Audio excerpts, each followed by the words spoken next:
حضرت حسن بصری رحمۃ اللہ علیہ کا زمانہ ہے۔ آپ کی ایک شاگردہ جو باقاعدہ آپ کا درس سننے آتی تھی، نہایت عبادت گزار تھی۔ اس بیچاری کا جوانی میں خاوت چل بسا۔ اس نے دل میں سوچا ایک بیٹا ہے، اگر میں دوسرا نکاح کر لوں گی تو مجھے دوسرا خاوت تو مل جائے گا، لیکن میرے بچے کی زندگی برباد ہو جائے گی۔ اب وہ بچہ جوان ہونے کے قریب ہے، یہی میرا سہارا صحیح۔ لہٰذا اس عظیم ماں نے یہی سوچ کر اپنے جذبات کی قربانی دے دی۔ بیوہ عورت گھر میں بچے کا پورا خیال رکھتی، لیکن جب وہ بچہ گھر سے باہر نکل جاتا تو ماں سے نگرانی نہ ہو پاتی۔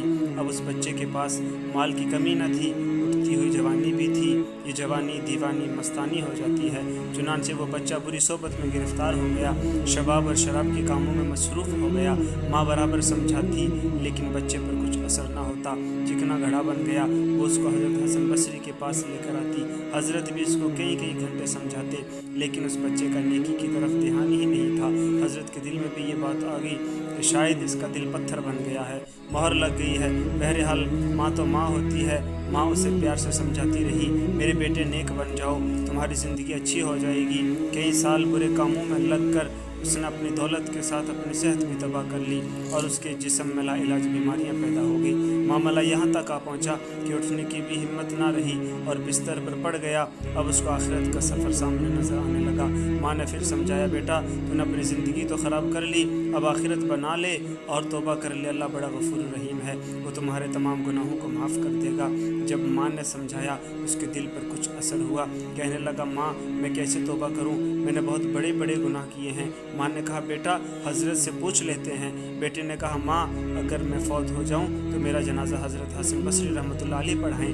ماں حضرت کے پاس گئی۔ حضرت کھانے سے فارغ ہوئے تھے، تھکے ہوئے تھے اور درس بھی دینا تھا، اس لیے لیٹنا چاہتے تھے۔ ماں نے دروازہ کھٹکھٹایا، پوچھا کون؟ عرض کیا، حضرت میں آپ کی شاگردہ ہوں، میرا بچہ اب آخری حالت میں ہے، وہ توبہ کرنا چاہتا ہے، لہٰذا آپ گھر تشریف لے چلیں۔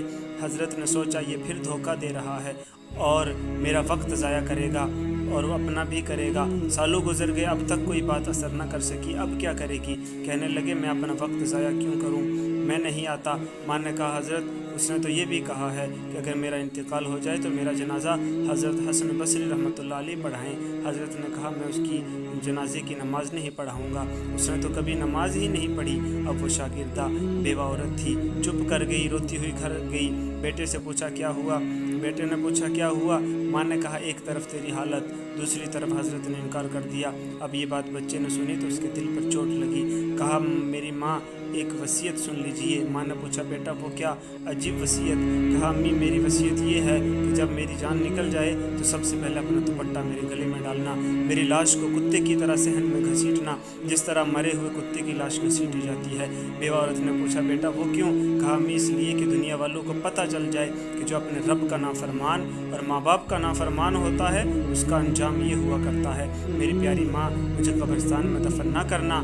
ماں نے کہا، وہ کیوں؟ کہا، ماں مجھے اسی صحن میں دفن کر دینا، ایسا نہ ہو کہ میرے گناہوں کی وجہ سے قبرستان کے مردوں کو تکلیف پہنچے۔ جس وقت نوجوان نے ٹوٹے دل سے عاجزی کی یہ بات کہی تو پروردگار کو اس کی یہ بات اچھی لگی، روح قبض ہو گئی۔ ابھی روح نکلی ہی تھی، ماں آنکھیں بند کر رہی تھی تو دروازے پہ دستک ہوئی۔ پوچھا، کون؟ جواب آیا، حسن بصری ہوں۔ کہا، حضرت آپ کیسے؟ فرمایا، جب میں نے تمہیں جواب دے دیا اور سو گیا، خواب میں اللہ رب العزت کا دیدار نصیب ہوا۔ پروردگار نے فرمایا، حسن بصری تو میرا کیسا ولی ہے، میرے ایک ولی کا جنازہ پڑھنے سے انکار کرتا ہے۔ میں سمجھ گیا اللہ نے تیرے بیٹے کی توبہ قبول کر لی ہے، تیرے بچے کی نماز جنازہ پڑھنے کے لیے حسن بصری کھڑا ہے۔ اے اللہ تو کتنا کریم ہے کہ مرنے سے چند لمحہ پہلے اگر کوئی بندہ شرمندہ ہوتا ہے تو اس کی زندگی کے گناہوں کو بھی تو معاف فرما دیتا